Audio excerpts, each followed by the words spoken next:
श्री स्वामी समर्थ. माझं नाव संजय बाळू शिंदे. मी राहणार कापशीमध्ये.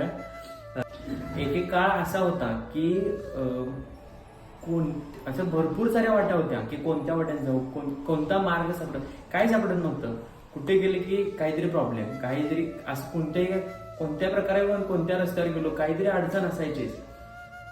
असा आयुष्याच्या म्हणजे शेवट असा वळण होतं की जिथं काही संपलेलं, सगळं संपलेलं, त्यांनी या दोघांनी मला सपोर्ट केला भरपूर. असं एक होतं की माझा 22 मे 2023 माझा कोल्हापूरहून येताना आपल्या गडिंग्लजमध्ये क्रिएटिव्ह हायस्कूलच्या पाठीमागे एक ओढा आहे. त्या ओढ्याजवळ इतका मोठा भयानक ऍक्सिडेंट झाला. त्या ऍक्सिडेंटमध्ये शक्यतो संपलोच होतो असं म्हणायचं. कारण